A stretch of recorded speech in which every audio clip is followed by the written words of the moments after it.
Thank you very much for this opportunity. And I think that I'm going to go straight into the presentation because a lot of evidence to cover in this short time.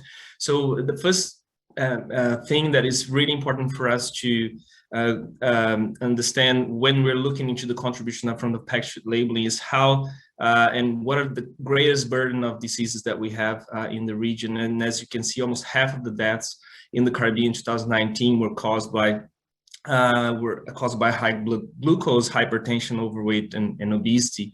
And that doesn't mean that besides an impact of health, we also have other impacts that goes beyond health because we're affecting the quality of life of people. So it's been estimated that in 2019, 4.7 million years of quality of life were lost in the Caribbean, if we're summing the premature deaths as well as the time that people were ill because of these risk factors. They could not work, they could not play, they could not go to school, or they could enjoy the life the best way they could. So we're losing and impacting society in different dimensions, not only health. And for these reasons, the purpose of front of pack labeling is to help consumers identify products that are in excess of critical nutrients that are associated with these NCDs. So high blood pressure, high glucose, high blood pressure, and overweight and obesity are associated with excessive intake of sugars, fats, including total saturated and trans fats, as well as salt and sodium. So if we need to meet that purpose, and we need to find the system that can best do that. The other thing is that we need the system to be easy and quick. And this is based on Nobel Prize Economic Science winner evidence and investigation that they've conducted and since the 1970s to demonstrate that consumers do not engage in extended cognitive effort. They minimize both error and effort when they're in their purchase situations. And this is even more important when it comes to repetitive purchase situations, which is the case of food. We don't buy a car every day, but we do buy food sometimes every day, sometimes every week, but at least once a month. So consumers won't spend much time or effort in taking the decision when it comes to food purchases. And what we want from these front of pack labeling systems is for them to be easy, quick, for them to be relevant and make the nutrition information more relevant and useful for the consumer. And finally, to change the intention to purchase products or the decision or actual purchases of the products, so they improve their purchase decisions and their diets and ultimately their health. And what the warning systems have been, the evidence has been demonstrated. The warning systems are the ones that perform best in meeting these purpose and have best performance in meeting that purpose. And so I'm just highlighting two reviews here. On the left, you have one review that demonstrated that the front of pack warnings that were visually attended to by consumers. They are easy to understand. They help consumers identify products high in nutrients. They discourage purchase, and this coming out from studies from Latin America, the US, Europe, New Zealand, Australia, different countries. On the right hand side, you see a forest plot. What we want to see here, you see on the bottom, is that when you go to the left, you favors the labeling. When you go to the right, you favors no labeling. And what you want to see is that these lozenges on going to the far left.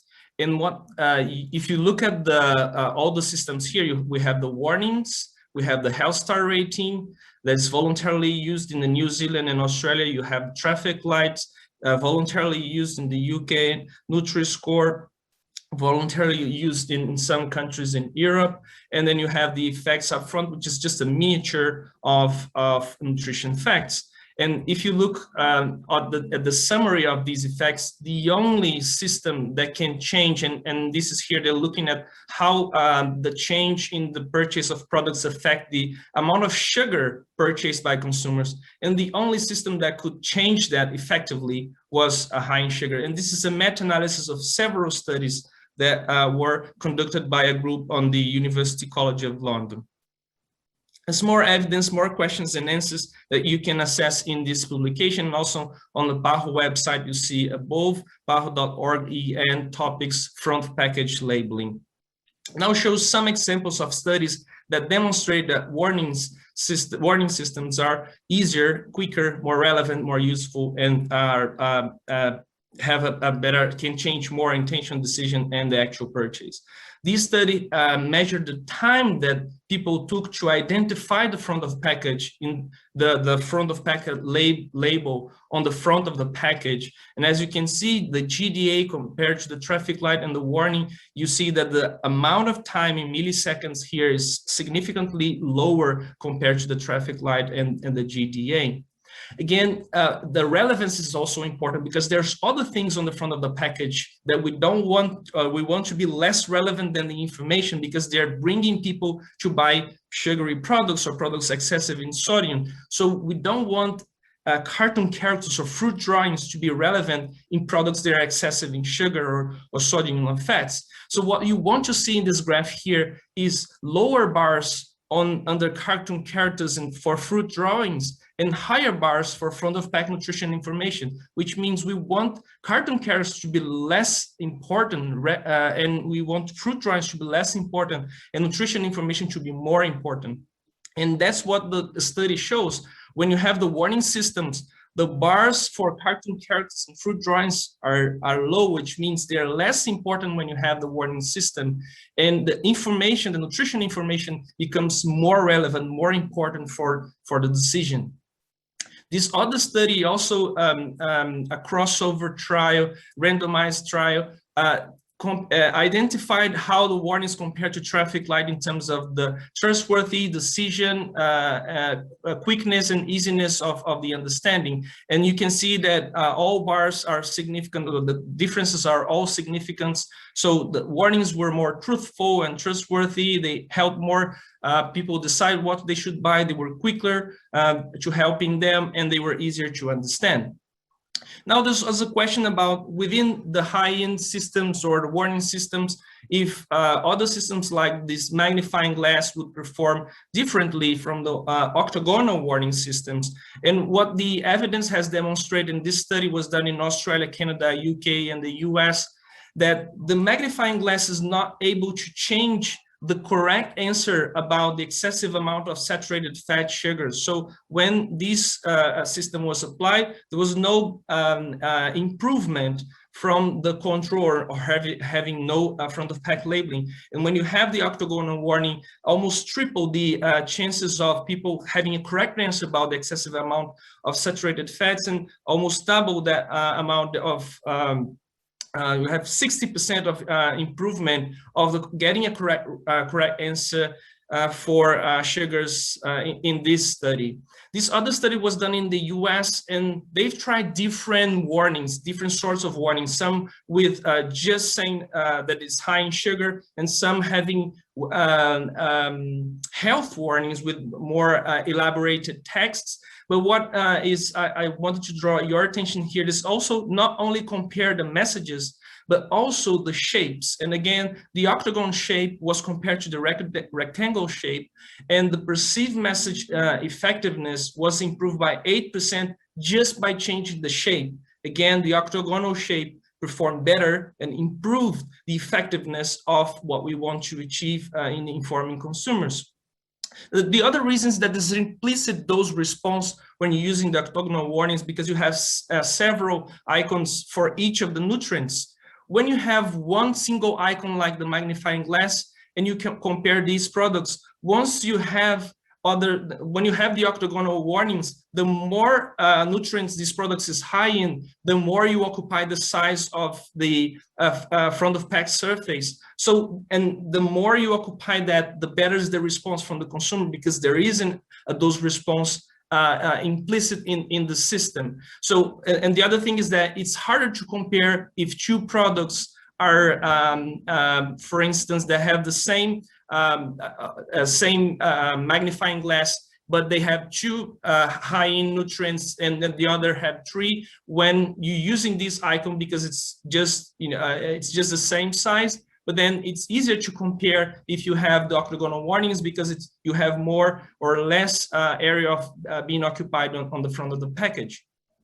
Now, apart from the body of evidence that we have in several countries that already indicated to us that the octagonal warnings perform best to meet the purpose that we are looking for, we've also, in partnership with the Ministry of Health and Wellness of Jamaica and University of Technology Jamaica, developed this randomized controlled experiment that allows us to randomize not only people for different systems, but it also took care of randomizing the products, categories of products. The order of the products were shown to the participants, but also the order of the products within each category. So we had 4 groups here. One control group, we just saw this miniature of the nutrition facts on the front of the pack, which is called the nutrition facts up front. We have the traffic light labeling as voluntarily applied in the UK, and the magnifying glass, which was one proposal that was being discussed as well in the Caribbean and proposed by some groups, and then the warning labels as we see here on the screen. And for the 4 groups, they all saw exactly the same product except for the front of pack labeling system. So that the only difference was that, and that's why the study is so robust and so well controlled for any sort of bias. And the results, what the result shows us is that the octagonal warnings were the only one that allowed consumers to improve their capacity, their chances of correctly identifying a product as are the least harmful option that they were presented with. And in this case, as you see on the left, the octagonal warnings were able to double the chances of people identifying the least harmful option more often. And on the right-hand side, we also asked them if they would buy one or another product. And again, almost double of the amount of chances of people choosing to buy more often the least harmful option or none of the options if the octagonal warnings were used. So in both cases, selecting the least harmful option or intending to buy the least harmful option, the octagonal warning performed much better. And then in this final analysis, we also check how correct and how often people got the correct answer in terms of the products being high in one or another nutrient.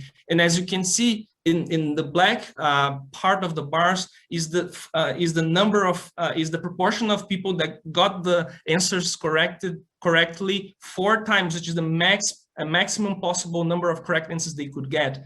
And the more, as you go from controlled traffic light magnifying glass, you see that octagonal warnings get the highest percentage of people that got the maximum possible number of correct answers. And on the bottom and light green, you see the number of the proportion of people that get 0 times correct answer, and this is very high on control, and it's the lowest at the octagonal warnings. Again, demonstrated it performs much better. Then a very brief summary of post-intervention studies. This study was done in Uruguay 10 days after the implementation. And consumers, while entering the supermarket, they were offered to use an eye tracking device, so we knew where they were looking at and how they were taking the decision. And this study demonstrated that we've done in partnership with UNICEF, the University of Uruguay, that almost 60% of the participants have changed their decision as they were exposed to these octagons 10 days after the implementation. In Chile, the amount of reduction of purchase of high-end beverages is also really impressive, almost 1/4 reduction. We have 23.7% reduction for the overall sample here, but also you see in different education groups, there's almost or at least 20% or almost 20% reduction in the purchase of high-end beverages that was reduced.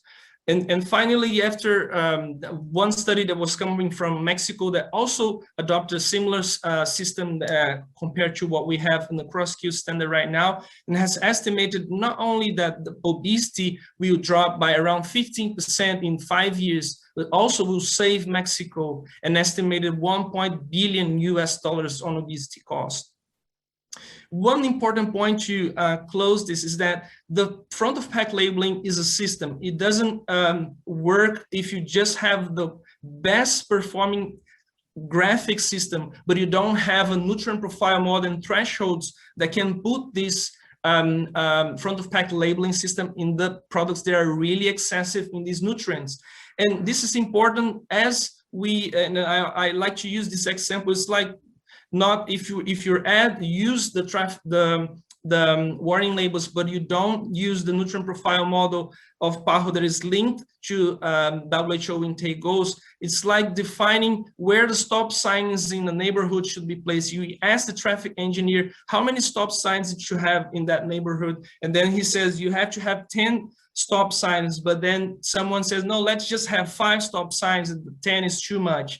Well, the stop signs will work where they are, but the road safety of that neighborhood will not be effectively protected and effectively working, because there's many intersections that will be not having that stop sign. So it's very important that all products that are excessive in these nutrients, according to the nutrient profile model of PAHO and WHO, are labeled as such. And the nutrient profile model is based on the population intake goals of WHO for all these nutrients. So all these numbers comes from the guidelines, which is done based on the most rigorous process of defining, and it's applied for all guidelines of WHO. And actually, this approach that PAHO has used to increase the capacity of people to meet the WHO intake goals using this nutrient profile has now been expanded and growing and moving into other WHO regions. So in the Southeast region and all the countries that are developing, all the regions of WHO that are developing their nutrient profile model, they're also using the same approach that PAHO is using. So this is in Southeast Asia, in Africa, and they're actually adding even more rigorous threshold for sugar, for instance, in the case of sugar sweetened beverages, they're moving into lower than 5% as the nutrient intake goes, and benefit could be even higher if you further restrict. So just to show how this is being expanding throughout the world. And one of the arguments that sometimes we hear is, well, there's a lot of products that are going to have warning labels. So what we say is that even for, if we take the example of machinery that could rip a hand off, 100% of those machines have to have a warning to warn people about that. So if the product is high in sugar, or if it's high in sodium, we have to warn people about it. We have to provide that information. We cannot take and decide how much products we have based on our thinking that more or less products should have it. We should be based on the recommendation and on the evidence. And on the other side, it's really important to notice that it's not a lot of products, as some people say, that would be subject to the warnings. And this is based on this USDA database that have nationally and internationally products that circulate not only in the US, globally. And this database that has more than 350,000 products. And what you can see here is just 9% of those products in this database would be even subject to the application of warnings in the nutrient profile model, because the other 91% would be of fruits, vegetables, poultry, meat, fish, and all the varieties of fruits and fishes and pulses that we have in different countries. So most of the products will not be affected. And finally, why these products and why we're focusing on ultra-processed products and processed products? Well, the scientific literature on ultra-processed is exponentially growing, as you know. And now we're at the stage of doing systematic reviews. And actually in 2020, there was 8 systematic reviews demonstrating the impact of ultra-processed products on health. And this is how ultra-processed food intake increases all-cause mortality, cardiovascular disease, cerebrovascular disease, depression, overweight, and obesity. Even in low-energy diets, it also reduces. Large cohort studies from France, UK, Spain, demonstrating with large number of people for a long time that this is also increasing the risk of death. And even when you replace that ultra-processed products with the same amount of energy, so isocaloric replacement, that people eating the same amount of calories, but you're moving from ultra-processed to unprocessed products, as you see on the right, you reduce the risk for death.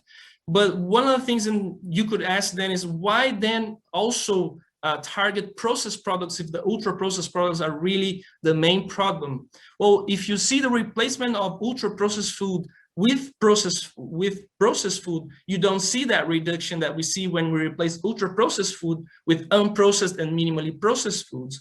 So processed foods are also, if they're excessive in sugar, sodium, fats, they should also have a warning label to let people know they're excessive. And as we know from many different systematic reviews, canned fruit, preserved vegetables, they have the capacity, they don't exert the same effect of fruits and vegetables. They increase the risk of all-cause mortality, they increase the risk of cancers, they increase the risk of cardiovascular disease. So it's also important to inform people about that. And I'll just end, because we usually start with why we're here, and we sometimes forget why we're here, and the need for us, and what is the inaction means when it comes to taking this contribution of front-of-pack labeling to help people improving their health. And we know that by the time that we end this event, we'll probably have 30 people more dead if inaction is sustained. So I just wanted to end with this sense of urgency as the session requires us. Thank you.